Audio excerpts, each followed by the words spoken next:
Ama naming Diyos, Yahuwah. Sa oras na ito, inihanda namin ang aming mga sarili sapagkat ito ang oras ng aming pagsamba sa iyo. Hinihintay mo kami, binabantayan mo kami na sa aming pagsambang ito, sana kami ay karapat-dapat tumawag at maglingkod po sa iyo. Ama, binubuksan namin ang aming sarili. Inaalay namin ito sa iyo. Isinusugod namin ang oras na ito sa iyo. Ibinibigay namin ang aming sarili sa iyo. Na sana sa oras ng pagsamba, ikaw ay mahisiyahan sa amin. Ikaw ay aming mapaglingkuran. Sana maratatin mo ang bawat isa sa amin.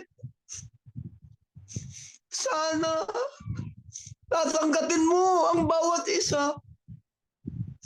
Panginoong Diyos na Yahuwah,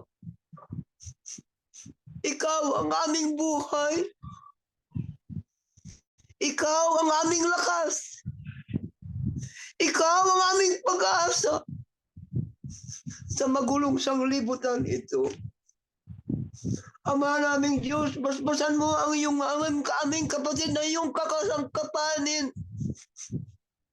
Ang aming ministro ng iyong gagamiting boses sa oras na ito. Sana, Ama, samahan mo ang aming kapatid upang sa pag-ialay niya sa amin ang iyong mga mensahe, kaming lahat ay makinabang. Kaming lahat ay lumakas.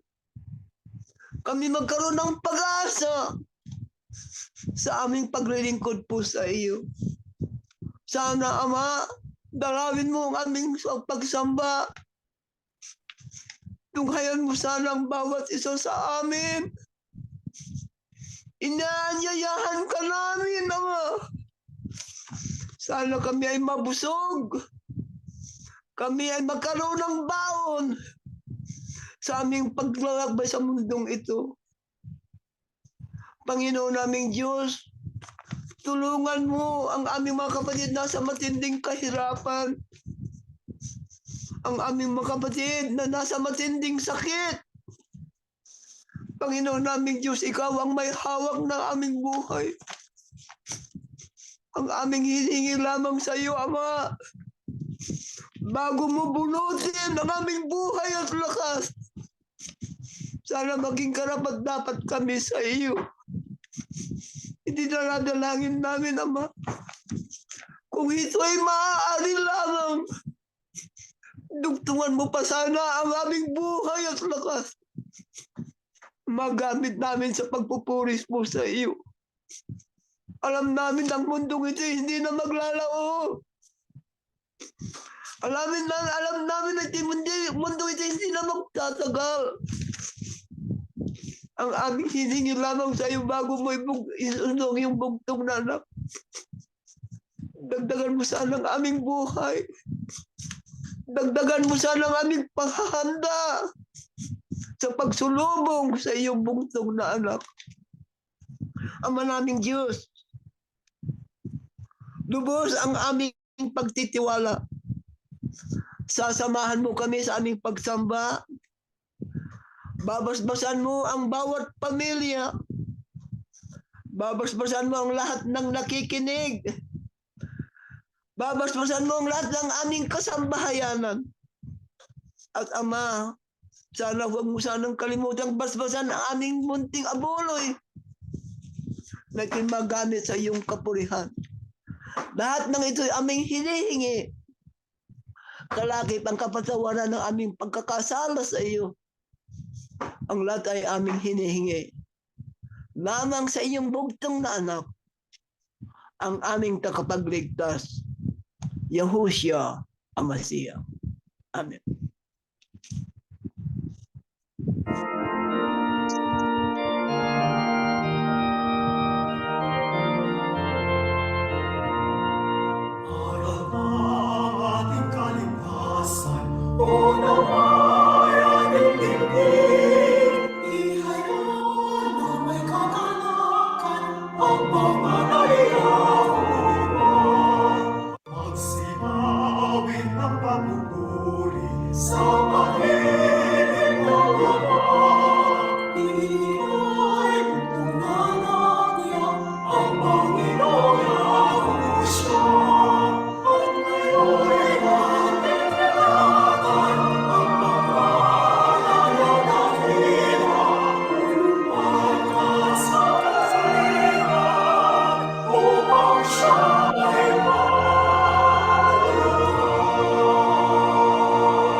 Mga mahal na kapatid, ang ating paksa ay ang uri ng buhay na dapat tahakin o lakaran ng mga pinili ni Yahuwah o ng Diyos.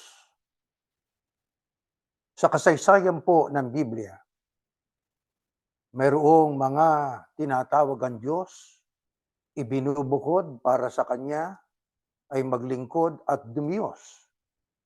Katulad po ng bayang Israel na siyang unang bayan ng Panginoon Diyos. Binukod niya sila sa kabila ng kakaunti lang sila sa bilang kumpara o kung iahambing sa mga ibang bansang nakapaligid sa kanila. Tatandaan din po natin ang binabanggit sa talata ng Biblia na marami ang tinawag, subalit kakaunti ang pinili. Kaya itong ating paksa ay para na sa mga pinili. Tayo ay sumasampalataya na tayo ay ibinilang doon sa mga pinili. Mula sa mga tinawag sa loob ng kilusang itinatag ng ating Panginoong Yahushua. Kaya ang ating pananampalatayang ito ay ating laging hinihingi sa Diyos na palakasin niya. Sapagkat ang pagkapili sa atin ng Diyos ay napakahalagang bahagi po sa kilusang pinaglagyan sa atin upang tayo ay makatiyak sa pagtatamo ng ating inaasahan na mga pagpapala, hindi lamang sa buhay na ito, lalo na pagdating po ng ating Panginoong Yahushua sa pag-agaw niya sa mga taong kanyang sumusunod sa kanya hanggang sa sila po ay makapiling ng Panginoon Diyos. Sa kabila po ng napakarami, sa totoo lang, na hamon ng buhay, maraming pagsubok ko, marami pong mga kahadlangan na atin pong nakakasagupa sa ating paglalakbay. Pero tayo na mga pinili, tayo na mga kabilang sa kilusang Iglesia ni Yahushua, ay tapos na ang ating pasya. Ano yung pasya natin yon? Ano pa man ang ating mararanasan, gaano mang kabigat ang ating pong kakaharapin na pagsubok at iba't ibang uring pag-uusig at mga iba't iba sigurong mga kalamidad, tapos na ang ating pasya. Magpapatuloy tayo hanggang sa tayo po ay papagpahingahin ng Panginoon Diyos o hanggang sa ating pagsalubong sa ating Panginoong Yahushua. Mga mahal na kapatid, napakasarap pakinggan at masarap nakapagdudulot ng kaligayahan sa ating kapag nakikita natin, nababalitaan natin ang marami nating kapatid. Nasa kabila po ng maraming ikangay halos hindi na malalagpas ang mga kahadlangan, ay nagpapatuloy at patuloy na ang kanilang hinahangad, ang ating hinahangad matapos ang ating takbuhin. Tayo po ay, sabi nga, ay nagdaragdag ng panahon. At katulad ng ipinanalangin ng ating kapatid, dagdagan tayo ng buhay para madagdagan yung panahon sa ating paglilingkod sa Diyos. At tayo po, sa kabila ng ating pong mararanasan pa, na kung ano pa man yan, ay hindi mauuwi sa walang saysay o walang kabuluhan. Mga kapatid, habang ang ating pong sama-samang pananampalataya ay isang makapangyarihan o malakas na puwersa, subalit mahalaga po ang individual na paggawa. Bawat isa po sa atin ay may kani-kanyang trabaho. Ang sabi nga, work for your own salvation. Mga kapatid, yan ang ating dapat napakahangarin. Hindi sapat na tayo ay kabilang sa mga pinili o sa Iglesia ni Yahushua, na yan nga po ay ang katawan ng ating Panginoong Yahushua. Mahalaga po na ating magampanan ang ating personal na trabaho o gawain, na yun ang inaasahan sa atin ng Panginoon Diyos, higit pa sa pagsasamahan lamang. Mga kapatid, sa panahon po natin, anong uring buhay at pamumuhay ang hinahanap ng Diyos sa kanyang mga pinili? Pakinggan po natin ang unang talata sa ating pag-aaral. Ang araw ng Panginoon ay darating na tulad ng isang magnanakaw. Sa araw na yon, biglang mawawala ang kalangitan na may nakakapangilabot na ugong. Masusunog ang lupa at mawawala ang lahat ng nasa lupa. Kung ganito ang magiging kahihinatnan ng lahat, dapat kayong mamuhay ng banal at makadiyos. Ayon po sa Biblia, sa ating panahon, anong uring panahon itong ating nilalakbayan? Ito'y panahon na ito po ay malapit na sa kanyang wakas. Lahat ng bagay na may pasimula, may wakas. Ang mundo ay may pasimula, may wakas ito. Ayon po sa Biblia, ang pagdating ng ating Panginoon para sa atin, yan ang pag-agaw, yan ang rapture, ay katulad ng isang magnanakaw. Nakakapangilabot man ang mangyayari sa mundo, pero pagdating ng Panginoong Yahushua, yan naman po ang kagalakan ng mga kayahusya. Sa kanyang pagdating na yan, ay sasalubong ang mga sa kanya na sumusunod sa kanya, at yung mga nangamatay na namatay na sumusunod din sa kanya, unang bubuhay mag-uli yun para magkasama sila binuhay na unang binuhay na maguli kasama sa dinatang buhay, sasalubong sa Panginoon sa alapa. At pagkaraan ng panahon ng 7 taon na matinding kapighatian ay bababa, na yan na nga ang pagbubukod-bukod sa mga taong nasa uring maliligtas at hindi. At pagkaraan ng Armageddon, digmaan sa Armageddon, ay may darating na anghel at ibibilanggo si Satanas sa kaila-ilalimang bahagi ng lupa, kasabay ng pagtatatag ng ating Panginoong Yahushua ng millennial kingdom dito ho sa mundo. At pagkaraan po ng 1,000 taon, ay pakakawalan si Satanas sa bilangguan. Mandadaya siya. Nakasindami pa sa bilang ng buhangin sa dagat ang kanyang mga madadaya. At kanilang handang kukubkubin ang kampamento ng mga banal. At ang sabi po sa talata na ating binasa, sa araw na yon, na yan nga po ang paglalapat na ng parusa sa mga taong nasa uring kambing, biglang mawawalang kalangitan na may nakakapangilabot na ugong, masusunog ang lupa at mawawalang lahat ng nasa lupa. Kaya ang mga tao ay mamamatay na lahat pagkatapos sila'y muling bubuhayin para humarap doon sa dakilang sa puting luklukan ng Panginoon Diyos, para sila'y basahan ng hatol. Bubuksan yung dalawang aklat, aklat ng buhay at aklat ng mga gawa. At doon nila matatanggap yung verdict o hatol sa kanila, na yun nga ay ang nakapangingilabot na wakas doon sa dagat-dagatang apoy. Kaya dahil sa katotohanan ito, ano ang panawagan sa mga pinili ng Panginoon Diyos? Kung ganito ang magiging kahihinatnan ng wika ng lahat, dapat kayong mamuhay ng banal at makadiyos.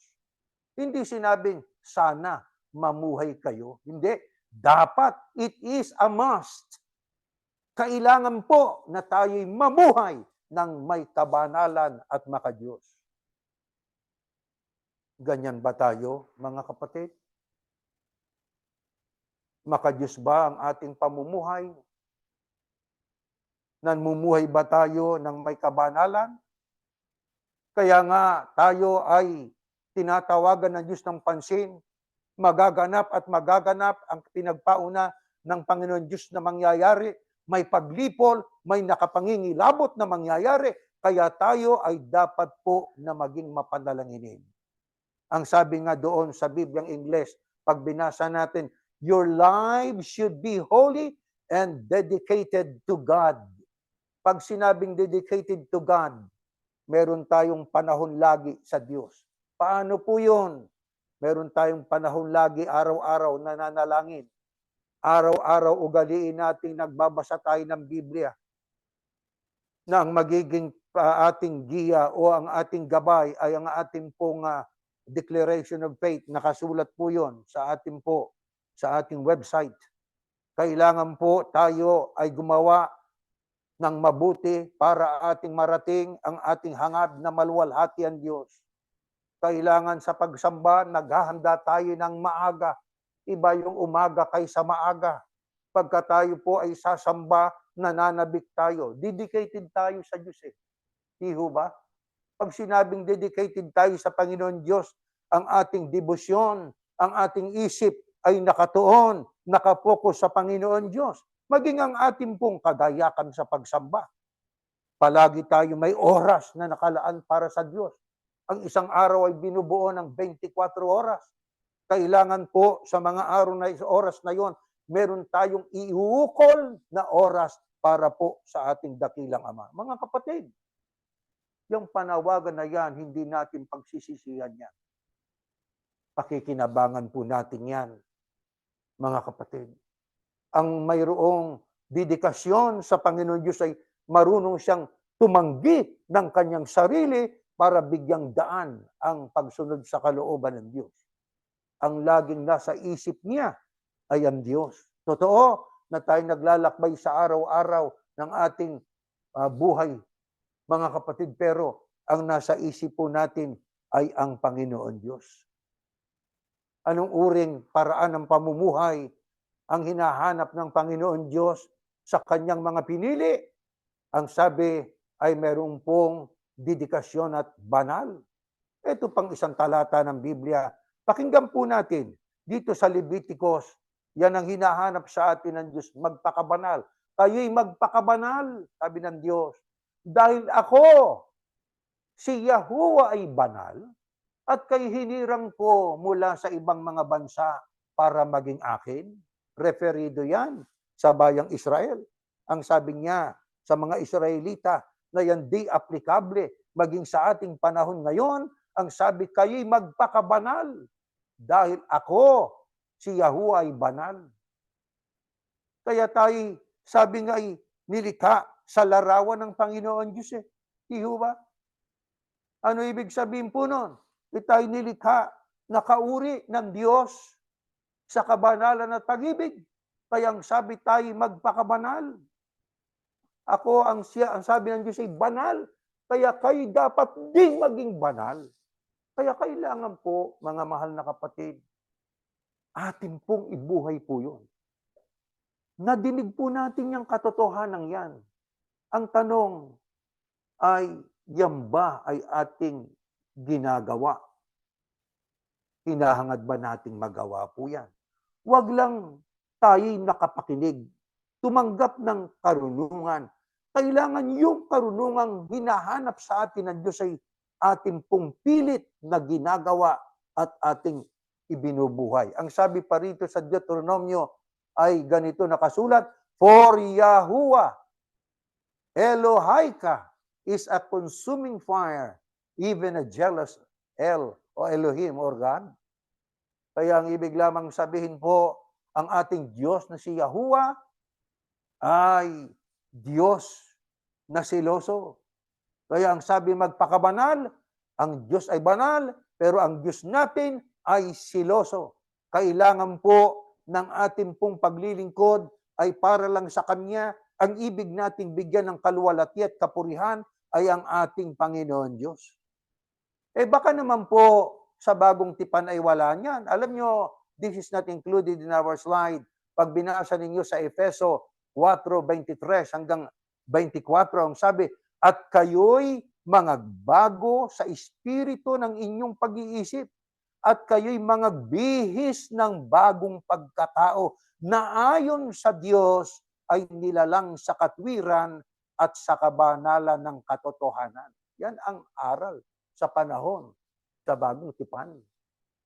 Ang mga pinili dapat mga bihis, magbago ng pag-iisip kasi ang dapat unang mabago ang ating pag-iisip sapagkat mula sa ating pag-iisip gumagawa ang bahagi ng katawan ng tao. Anong dapat nating ibihis? Yung bago ng pagkatao. Ano yon? Yung ayon sa Diyos na nilalang sa katwiran at sa kabanalan ng katotohanan. Kaya hindi natin pwedeng iwasan ang tayo po ay gumawa ng mabuti ng kabanalan.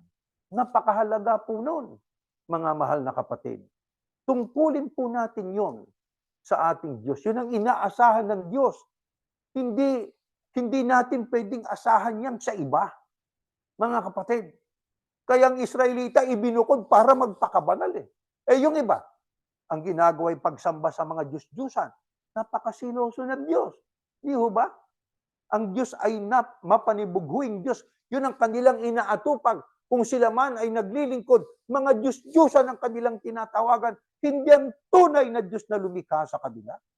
Pero tayo, katulad ng Israel, alam natin, kilala natin ang Diyos na si Yahuwah. Magpakabanal po tayo, mga kapatid. Hindi iuutos ng Diyos yan kung hindi natin kayang gawin, mga kapatid. Sabi ng iba, kapag ka ikaw ay pinili na ng Panginoon Diyos, ano man ang mangyari, ligtas ka. Pagka tinawag ka ang wika na para maligtas, ay ligtas ka. Ano man ang mangyari, ano man ang gawin mo. Abay, hindi ho ganon, mga kapatid. Pagka hindi natin iningatan, yung pong ating kahalalan, na kabilang sa mga pinili, yung po'y mawawala. Sa ibang talata nga ng Biblia, ingatan mo huwag kang mahulog sa biyaya ng Diyos. Ibig lang sabihin, huwag tayong pumayag na tayo po ay mahiwalay dito sa panawagang ito ng Diyos na magpakabanal sapagkat ito ang uri ng mga tao na Kanya, yung nagpapakabanal. Ang tanong natin ayon kay Apostol Pablo, mga kapatid, paano natin mapananatili na tayo po ay nabubuhay ng may kabanalan sa harap ng Diyos? Pakinggan po natin next slide. Dito sa 12:2, huwag ninyong tularan ang mga pag-uugali ng mga tao sa mundong ito. Hayaan ninyong baguhin kayo ng Diyos sa pamamagitan ng pagbabago ng inyong mga isip para malaman ninyo ang kalooban ng Diyos, kung ano ang mabuti, ganap, at kalugod-lugod sa kanyang paningin. Ayon sa Biblia, paano natin mapananatili ang pamumuhay ng may kabanalan sa harap ng Panginoon Diyos? Mayroong utos ayon kay Pablo. Huwag niyo ang wikang tularan ang mga pag-uugali ng mga tao sa mundong ito.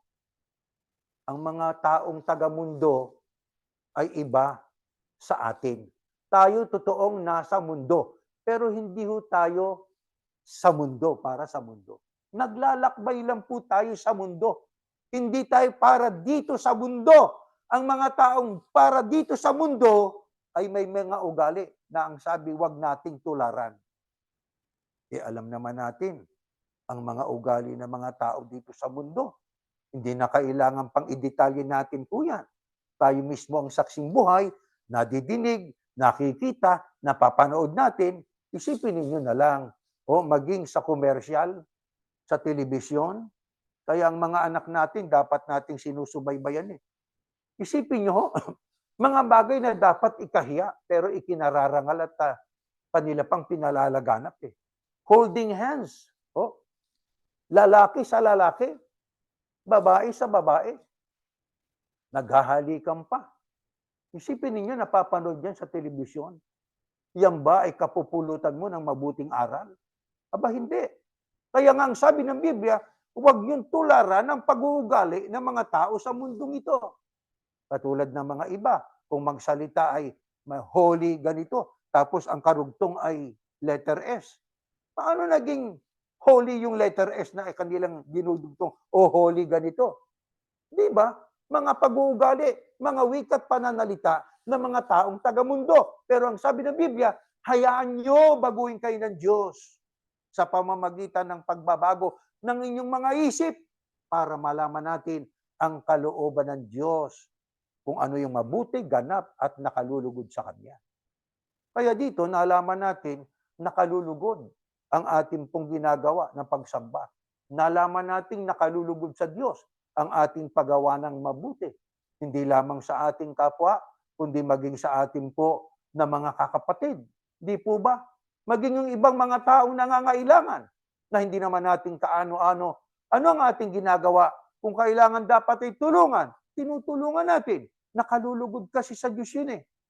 Yung ating ginagawang pag-abuloy, nakalulugod din sa Diyos yun. Di po ba? Ano ang ating damdamin kapag tayo nag-aabuloy? Baka tayo nanghihinayang. Huwag naman, mga kapatid. Tatandaan po natin na ang mga bagay na yan ay galing din sa Diyos. Ang buhay na ating taglay, galing sa Panginoon Diyos.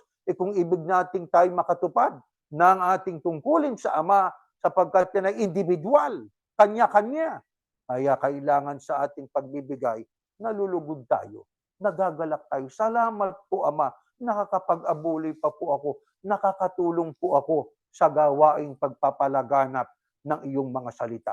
May kagalakan, sapagkat ang ibig ng Ama, nagbibigay na may galak mula sa kanyang puso. Walang panghihinayang sapagkat alam niya, wala siyang dinala dito sa mundo. Ang lahat ay kaloob sa kanya ng Diyos. Mga kapatid, ayon po kay Apostol Pablo, anong uring pamumuhay ang trabaho na ginagawa ng mga tao dito sa mundo? Kaya nga po ang sabi ay huwag nating tularan. Ito pa, pakinggan natin. Dito sa Roma o sa Efeso 2:1-3. Nung una, Itinuring kayong mga patay ng Diyos dahil sa mga pagsuway ninyo at mga kasalanan. Ang kausap dito ng Apostol Pablo ay mga tagasunod ni Yahushua sa lugar ng Efeso. Ang sabi niya sa kanila, nung una, kailan yung unang yon? Nung hindi pa sila tagasunod ng Panginoong Yahushua. Ano ang sabi? Itinuring kayong mga patay ng Diyos dahil sa mga pagsuway ninyo't mga kasalanan. Di nga ba ang sabi, bagamat buhay ay patay? Yung nagpapakalayaw o gumagawa ng kasalanan ayon sa aklat ng Timoteo, bagamat buhay ay patay. Ganyan ang kalagayan natin nung tayo'y hindi pa tagasunod ng Kristo. Dati kayong patay na. Dati kayong, ika nga ay wala nang silbi sa harap ng Diyos eh. Noon yun. Pero ang sabi ni Pablo ngayon sa 2, namuhay kayong gaya ng mga taong makamundo. Totoo po yun. Noon yun. Sakop kayo noon ng kapangyarihan ni Satanas. Totoo po yun. Hindi ba't ang trabaho ni Satanas ay ipalaganap ang kasinungalingan, ipalaganap ang kasamaan? Sino sa atin ang hindi pwedeng magsabi na ako'y hindi nagkasala, ako'y lumabag sa kalooban ng Diyos? Lahat tayo. Lahat tayo nagkasala. Kung ano-anong mga detalyeng trabahong nagagawa natin, tayo na lang nakakaalam nun. Mga gawaing ikangay hindi karapat-dapat bilang tao. Di ho ba? Hindi karapat-dapat. Ang sabi rito, sakop noon ng kapangyarihan ni Satanas ang hari ng mga espiritong naghahari sa mundo. At siya rin ang espiritong kumikilos sa puso ng mga taong ayaw sumunod sa Diyos. Hindi ba totoo po yun? Anyayahan mo yung taong makinig, ayaw. Pero anyayahan mo sa paggawa ng masama, nako, gagawa yon, susunod yon. Hindi ka magdadalawang imbitasyon dun sa taong yon, nandoon yon. Sino pong nagbibigay ng espiritong yon para kirusin ng tao na gumawa ng masama at ayaw sumunod sa kalooban ng Diyos? Hindi ba si Satanas? Pag sinabi ng Diyos na huwag, sasabihin ni Satanas, sige. Pag sinabi ng Diyos na sige, sasabihin ni Satanas, huwag. Ganyan si Satanas. Kaya sa atin hong paglalakbay, sa araw-araw ng ating pamumuhay, pagka mayroon tayong gagawin po, isa-isip muna natin, ito ba aral ng Diyos? Makikinabang po ako rito. Hindi nga aral ng Diyos yan ba't ka magpipilit? Kailangan po ang taong may dedikasyon sa Panginoon Diyos kapag alam niyang hindi ayon sa kalooban ng Ama, ayaw din niya yun na gawin. Pero pag gusto ng Diyos yun, gagawin niya yung gusto ng Diyos. Ganyan po ang tao na mayroong dedikasyon o ang kanyang debosyon ay sa Panginoon Diyos. Nung una, yan ang sabi doon sa unang bahagi ng versikulo 1. Dati sa 3, namuhay din tayong katulad nila. Hindi ba totoo? Kausap ni Pablo, mga Yahusiano na mga tagasunod na ng Kristo Dati, namuhay din tayong katulad nila. Si Pablo nga mas matindi Nagiging tagapag-usig pa ng mga unang Kristiyano Kaya itong si Pablo, pwede nating tawaging, isang taong nagasik ng terror. Di ba? Terorista itong si Pablo. Kaya sabi niya, dati namuhay din tayong katulad nila. Namuhay tayo ayon sa pagnanasa ng laman at sinusunod natin ang masasamang hilig ng katawan at pag-iisip. Sa kalagayan natin yon, kasama rin sana nila tayo nararapat parusahan ng Diyos. Yan ang ugali ng taong makamundo. Dapat tayo kasama sa parusahan ng Panginoon Diyos.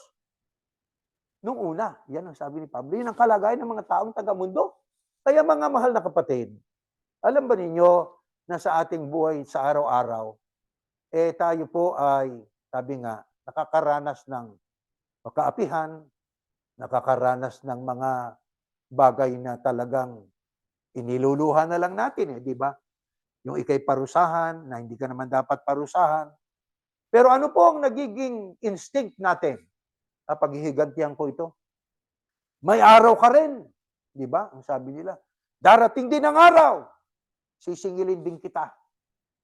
Hindi ba totoo yan? Yan po ang normal na reaksyon ng tao. Lalo kung tayo makamundo, na tayo po'y maghanap ng paraan para tayo makapaghiganti sa tao na nakagawa sa atin ng masama. Di po ba? Totoo po yun, mga kapatid. Yan ang ating isipan nun. Kaya tayo bilang iglesia ni Yahushua, bagaman tayo tao na nasasaktan, bagaman tayo tao na pwedeng ika nga magdamdam, at normal sa tao ang mag-react. Teka muna, mayroon tayong tinatawag kasing defense mechanism. Di po ba? Kung ano yung stimulus at kung masakit, masakit din ang igaganti ko sa iyo. Alam nyo mga kapatid, yung pong damdamin na nasa ating kalooban na ang sabi nila lang tayo na ayon sa wangis ng Diyos, may pag-ibig, may kabanalan. Pag nasasaktan tayo, yung panglabas natin po na pagkatao, ang reaksyon nun, kailangan ito'y mapaghigantihan ko ito. Kailangan ito, masaktan ko rin ito. Nang maranasan niya, itong naranasan ko galing sa kanya. O di ba? Mga kapatid, alam ninyo, ang sabi nga, yung revenge, yung paghihiganti, hindi ho natin trabaho yan. O, nasa Diyos po ang paghihiganti.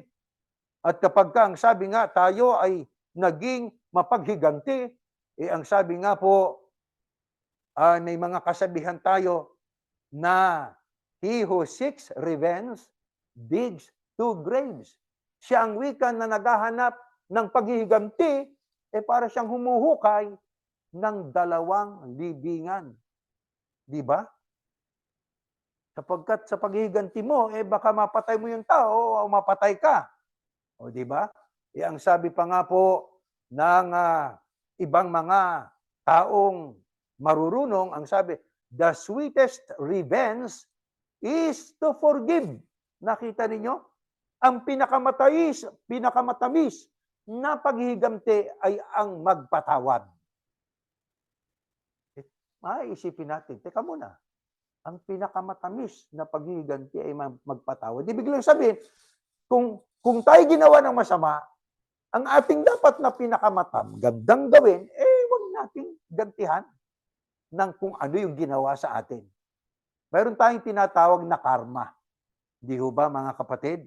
Yang karma sa Hinduismo at Budhismo, ayan po ang tinatawag natin. Kung ano yung ginawa mo, gumawa ka ng mabuti, mabuti ang babalik sa'yo.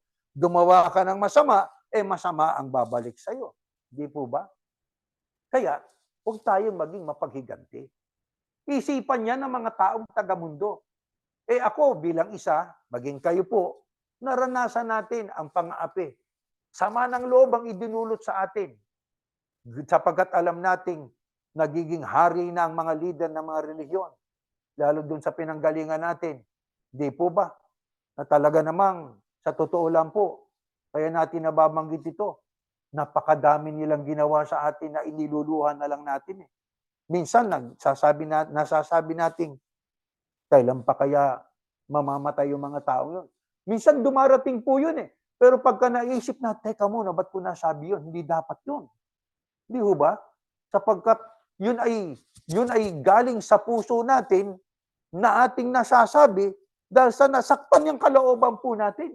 Normal po yun, pero bilang Yahusyano, bilang tagasunod ni Yahushua, ay alisin po natin yun, mga kapatid. The sweetest revenge is to forgive. Di ba, mga kapatid? Magagawa ba natin yun? Ako, nagawa ko na yun. Nagawa ko na. Ang sabi nga ng kapatid na isang kasama kong ministro, nagawa ko na pong matagal yan. Sapagkat, anong gagawin ko kung pananatilihin ko sa puso ko po yun? Ako din ang talo nun. Sapagkat siya ang wikang napupuot, ay nagtatanim po sa kanyang puso, mamamatay tao Kaya mga kapatid, tayong mga pinili, kaya ba niyong magpatawad, mga kapatid? Lalo doon sa institusyon. Pwede ba nating isama sa panalangin ang mga leader ng reliyon, ang mga ministro, mga kaibigan nating nandoon sa Iglesia ni Cristo? At dapat isama natin sa panalangin natin. Mababait naman sila paano yung ibang mga leader doon na abusado? Isama rin natin sa panalangin po natin. Kung may mga sakit sila, sana'y pagalingin din sila ng Ama. Hindi natin sinasabi ito sa anumang kadahilanan. Sinasabi natin ito sapagkat yan ang dapat na maging laman ng puso po natin na mga kayahusyang pinili , mapagpatawad. Sabi nga po mga kapatid, how people treat you is their karma. How you react is yours. Ano man kung paano tayo tinatrato ng iba, karma yon. Kung mabuti, mabuti babalik sila. Kung masama ang ginawa nila sa atin, pero ang sabi, how you react is yours. Kung paano ka magre-react doon sa ginawa sa atin, nakasalig sa iyo yon. Bilang Yahusyano, tinuturuan tayo, huwag tayo po maghiganti. Huwag po. Sabi nga, revenge will never solve anything. Karma will. Di ba? Ang paghiganti ay hindi nakaka-resolba ng anumang bagay. Yung karma, oo, darating sa mga taong yon. Pero hindi natin hinihiling sa Ama na Ama, sila po ay iyong bigyan ng mabibigat na sakit o bibigyan sila ng mga karanasan para Hindi po. Hindi natin dapat isama yon sa ating panalangin, mga mahal na kapatid. Paano ho, kapatid na ministro? Yung mga iba po ay napakatindi ang ginawa nila. Kahit ano ho, gaano mang katindi po yan. Ito, Billy, next slide. Pakinggan po natin. Noon, una, hanggang ngayon, huwag kayong gumanti ng masama. Yan ang sabi. Huwag kayong gumanti ng masama o magtatanim ng galit sa inyong kapwa, kundi mahalin ninyo siya gaya ng inyong sarili. Ako, si Yahuwah. Yan ay para sa Israel, Levitico. Noon ay utos na yan. Huwag magtanim ng sama ng loob. Huwag tayong gumanti. Ang sabi naman sa mga sa panahong Kristiyano, huwag ninyong gantihan ng masama ang mga gumagawa sa inyo ng masama. Mga kapatid, bilin at bilin po yan. Minsan, naalaala natin ang mga pinagagawang abuso sa atin, pang-aabuso sa pananampalataya. Di ho ba sapagkat paniwalang-paniwala tayo, doon tayo maliligtas. Kaya kung anong sabihin nila, sige, opo, susunod ako. Pero alam natin, yung pala inaabuso na tayo. Pero pag nung malaman natin inaabuso na tayo, talagang halos sumabog ang dibdib natin sa galit. Pero nung ating mabulay, hindi pala dapat tayo magalit. Panalangin natin sila sa Diyos. Kaya ang sabi, huwag niyong gantihan ng masama ang mga gumagawa sa inyo ng masama. Gawin ninyong mabuti sa paningin ng lahat. Mga minamahal, huwag kayong maghihiganti. Ipaubaya ninyo yan sa Diyos sapagkat sinabi ng Panginoon sa kasulatan, ako ang maghihiganti, ako ang magpaparusa hanggat maaari, mamuhay kayo ng mapayapa sa lahat ng tao. Hanggat maaari. Bakit ang sabi ng Apostol Pablo, hanggat maaari, sapagkat may pagkakataong hindi na maaari. Kailan yon? Pagka ang buhay na natin ang nakataya.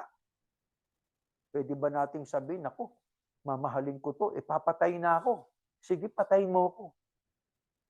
Ang sabi ng Diyos, ingatan mo ang iyong sarili, iingatan ka ng Diyos.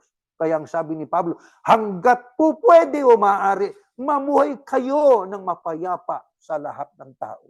Pero kung sasaktan na ang pamilya natin, pipinsalain na tayo, hindi masama ang mag-self-defense, mga kapatid. Sapagkat kapanatikuhan naman, kung ating sasabihin na akma na po akong gawa ng masama, tatawag muna po ako ng pulis.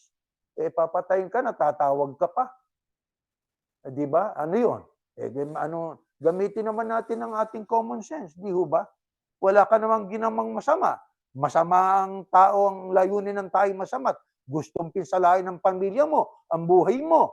Ipagtanggol naman natin. Kaya ang sabi ni Pablo, hanggat maaari o hanggat po pwede, mamuhay kayo ng mapayapa. Yan ang ibig sabihin ng Diyos. Magagawa naman po natin yun . Basta tayo ay magtaglay lang po ng open-mindedness at saka yung makadiyos nga, di ho ba? Makadiyos na pag-iisip, makadiyos na paraan ng ating pagtrato sa ating kapwa. Kailangan po makitungo tayo sa ating kapwa hanggat maaari po. Hanggat maaari, payapa. Sabi nga, mas magandang lumikha ng kaibigan kaysa kaaway. masakit magsalita, hayaan mo na. Pagpasensya mo na. Huwag na nating patulan. Nagagawa na po natin yan. Sa araw-araw ng ating pamumuhay. Minsan, naiinsulto na tayo pero may pumipigil na aral. Ay, huwag mong gantihan yan. Huwag, iglesia ka ni Yahushua. Hindi ka para sa mundo. Pinili kita. Hinahanapan kita ng self-control. Gawin mo yun. Iniutos ko sa iyo, makayang gawin mo yun. Kaya yan ang ating dapat na gawin. Ang hanapin natin sa ating kapwa, yung mabuti nilang gawa. Huwag yung masama. Kasi kung yung masama ang hahanapin natin, ang dami nun eh. Baka tayo po ay hindi na makatulog sa kaiisip. Kaya kung ano yung mabuting ginawa nila, yun na lang ang tignan natin. Yung masama, sabi ng Diyos, ako ang magpaparusa. Ano lang magagawa po natin? Aba, ipanalangin sila sa Ama. Na Ama, sana magbago naman po itong aking mga kasama dati. Magbago naman po itong mga kaibigan namin. Hanggang ngayon, kaibigan namin sila. Kami nga lang ang kinakaaway po eh. Di ba? Huwag batiin daw. Panalangin natin sila sa Ama. Mga mahal na kapatid, huwag nating papatulan sila. Ipanalangin natin sila sa Panginoon Diyos. Yan ang utos po sa atin ng Ama. Sino ho ang nagbigay ng magandang halimbawa sa pakikitungo sa kapwa at yung hinahanap yung mabuti sa kanyang kapwa? Pakinggan po natin, next slide. Ganito nakasulat.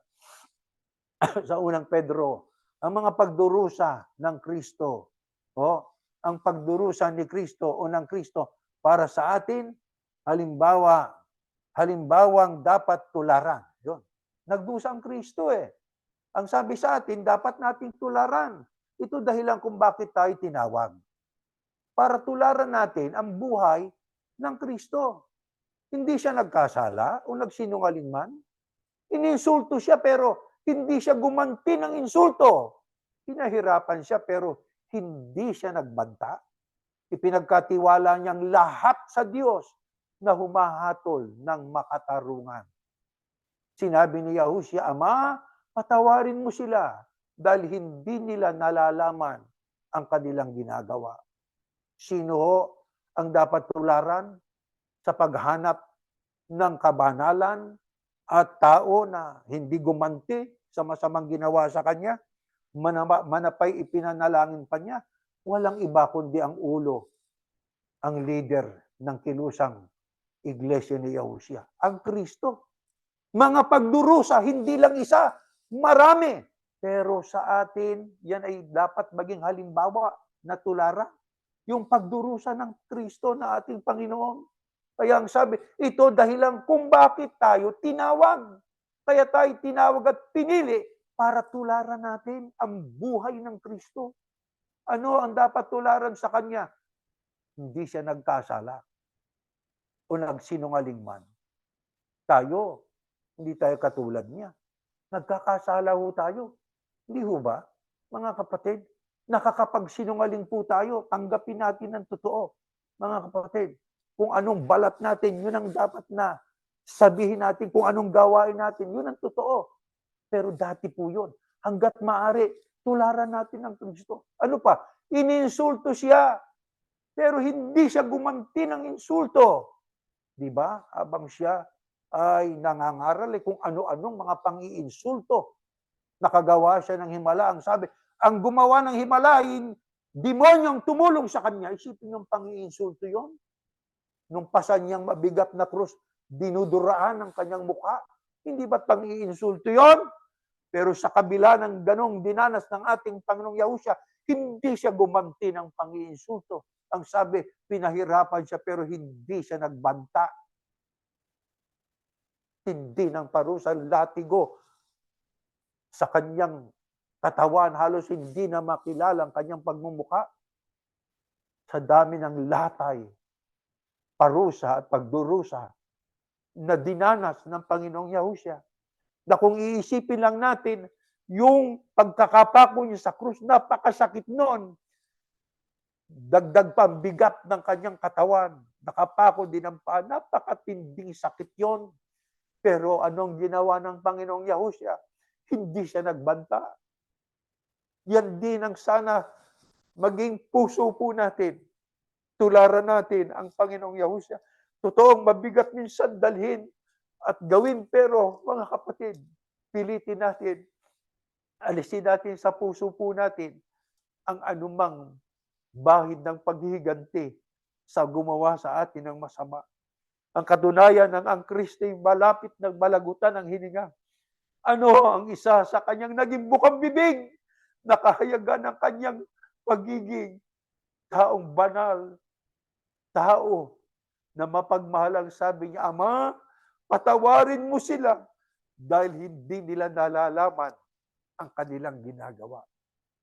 Sana tularan natin ang Panginoong Yahushua.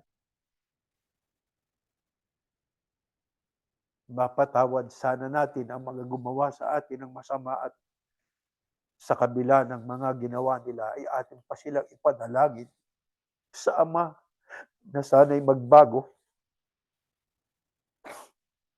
Si Pablo ay isa sa matinding mang-uusig, pero nang siya po'y tinawag, ipinagpasalamat niya ng labis sa Diyos yun, sapagkat ang sabi nga niya, dapat tayo sa parusa noon yun, pero nang tayo ay tinawag na, tularan natin ang ating Panginoong Yahushua.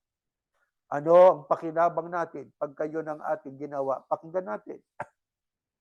Ganito po nakasulat. Next slide. Sa Lucas, gawin ninyo sa inyong kapwa ang gusto ninyong gawin nila sa inyo.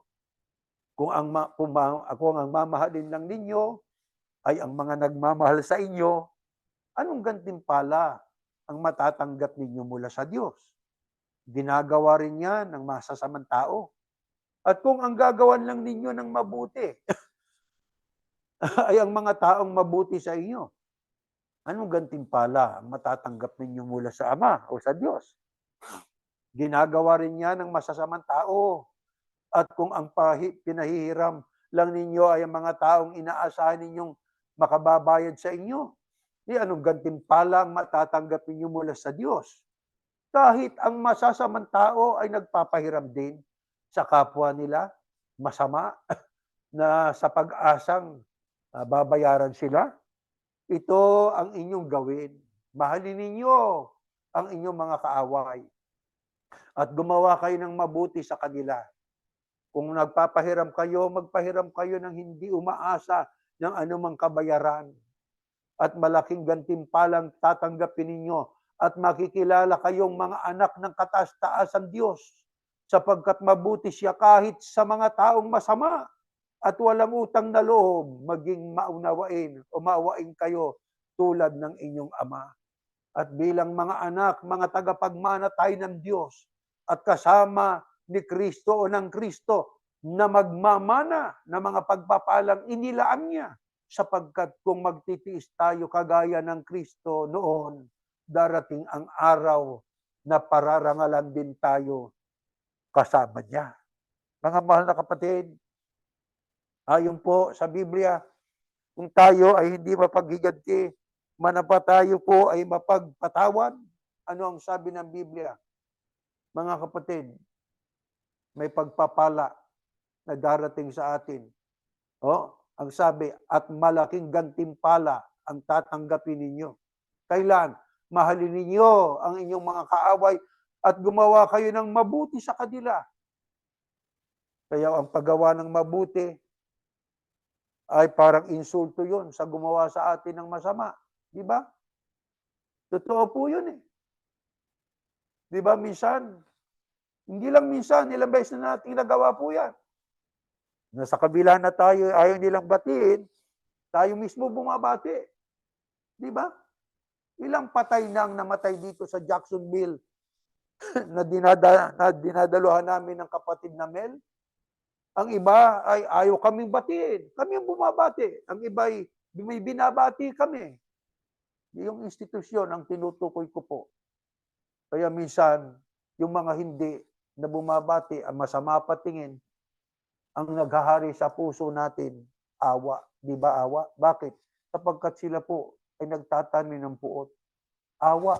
Kaya nasasabi lang natin, kahit kasama pa natin yung maraming ibang taong nandun sa viewing, di ba? Na ikukwento ko lang, Nasasabi lang natin ay, Ama, sana mabuksan din ang isipan nitong mga ito.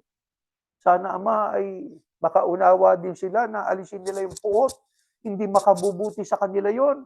Pero tayo bilang mga Yahusyano, yon ang ating pinipilit na mataglay. Mahalin ang kaaway, mahalin ang mga nanguusig, ipanalangin ang gumagawa ng masama sa atin, sapagat ang sabi ng Biblia, may pagpapala na darating sa atin, pagpapala sa buhay na ito. Lalo na pagdating ng araw, ang sabi ni Pablo, tayo mga anak, tagapagmana tayo sa Diyos at kasama natin ang ating Panginoong Yahusya na magmamana doon sa mga pangakong yon.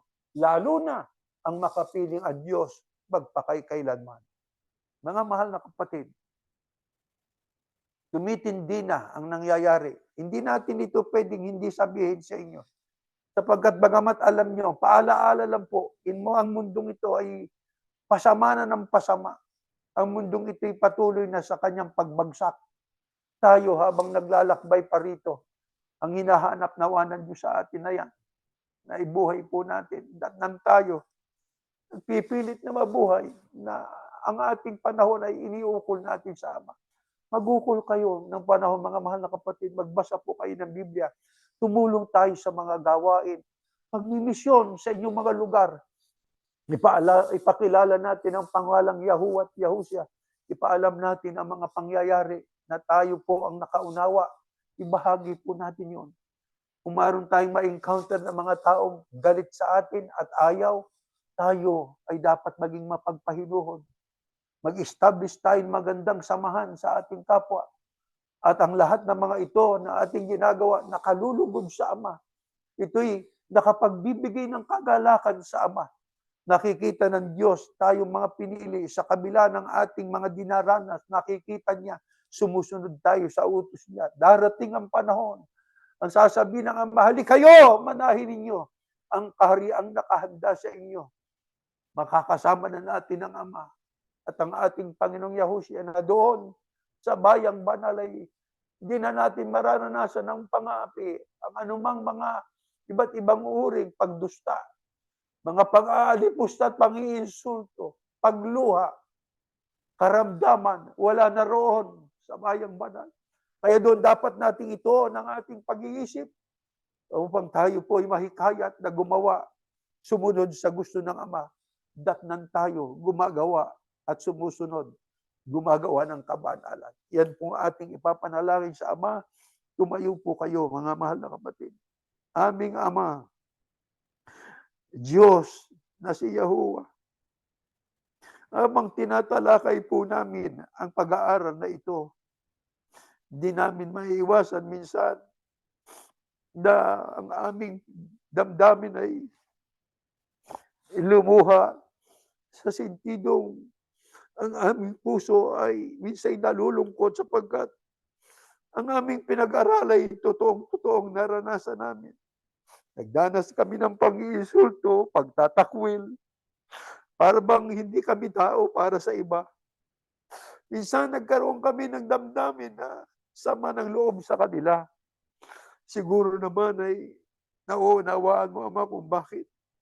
Sapagkat yun po ang biglang reaksyon namin para sa kanila. Pero hindi yun ang dapat. Ngayon kami kay Yahusya na. Ngayon kami kasama na sa mga ibinukod mo at pinili mo na. Ang aming pong hinihingi. Minsan kung iisipin ay parang mahirap gawin ang magpatawad sa mga taong ng api. Sa mga taong gumawa ng masama, ng alipusta at ng insulto sa amin. Subalit, Panginoon, hindi ka mag-uutos na hindi namin kayang gawin. Opo, hindi man nakatas ang aming kamay. Nangangako kaming gagawin namin ito. Ibig namin kasi maging malinis ang aming konsensya. Ibig namin maging malinis ang aming puso. Sapagkat ang ibig mo kami maging banal. Mabuhay kami na mapayapa hanggat maaari sa lahat ng mga tao. Aming kang inaanyayahan. Halina sa aming puso. Mabaguhin mo ang aming mga isip upang kami magkakapatid. Kahit kukunti kami sa bilang, nakita mo, ako'y nagpapakabanal, nag-uukol ng panahon para sa paggawa ng kabutihan upang dumating man sa amin ang kamatayan, ay ipipikit namin ang aming mga mata na maaliwalas ang pakiramdam, maligayang damdamin, sapagkat alam namin kami pinapagpapahinga mo lamang, ang pagturing mo'y pagtulog lamang, ang kamatayan para sa mga anak mong pinili. Darating ang panahon, bubuhayin maguli, at ang daratang buhay na sumusunod, kasama ng mga unang binuhay, sasalubong sa Panginoon sa alapap upang makasama siya. At doon namin masasabi na kung kami makakabilang ay kabilang na kami sa dalagang malinis, sa iglesyang malinis, sapagkat pinagindapat mo kaming makasama sa pag-agaw na gagawin ng Panginoong Yahushua. Salamat po sa kaalamang ito. Salamat sa pag-ibig mo sa amin. Tinuturuan mo talaga kami ng mga aral mo upang mapalapit kami sa iyo. At maging dito sa mundo, dito pa lang ay matatanggap na namin ang mga pagpapala. Higit sa lahat, pagpapalang espiritual, inaasahan namin naman at ang aming dalangin iyong tinanggap na sa pangalan po ng iyong anak, ang Panginoong Yahushua na aming tagapagligtas. Amen.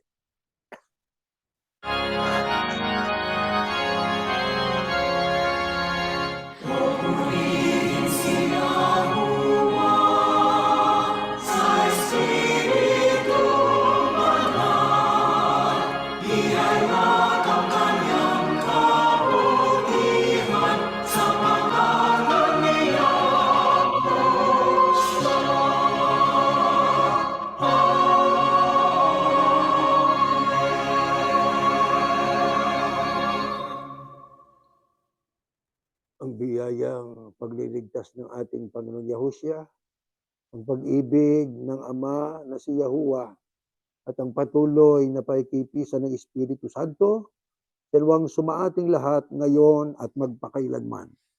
Amen. Meron tayong mga tagubilin po.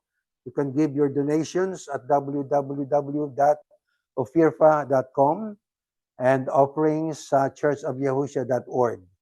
We will have a meet and greet in Las Vegas, Nevada on June 29, 3rd at hanggang 30 po. At kung nandoon na kayo, doon po sasabihin sa inyo ang place para lang sa ating pong seguridad, mga mahal na kapatid. Yan po ay magkakaroon doon ng tayong pagsamba na pangangasiwaan ng kapatid nating isang ministro dahil sa 7th anniversary po. Itong taon na bali, sa taong ito, ang Iglesia ni Yahushua, mula nang tayo po ay nagkaroon ng paintulot mula sa US government na sumamba na may abuloy. 7th anniversary na natin yan. 7th year anniversary, di po ba? Ang Growing Up Yahushua po can be viewed via YouTube and Facebook. At patuloy nating ipinapanalangin ang mga lider ng mga bansa, ang isang katauhan po, lider ng mga reliyon, lahat ng tao. Di man natin kapanalig, iba man ang reliyon, basta tao, ipanalangin po natin. Lahat po para sa ikapapayapa at sa ikapagpapatuloy po natin ang paglilingkod sa Ama. Maasa po kami na yan po ay maliwanag hanggang dyan po at tayo ay natatapos na.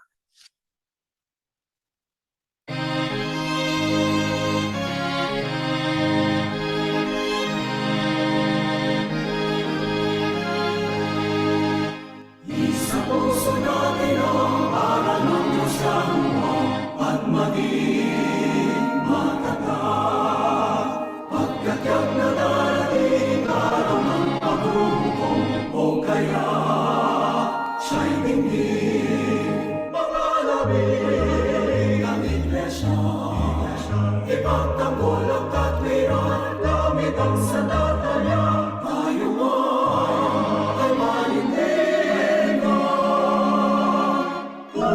Sa tingnan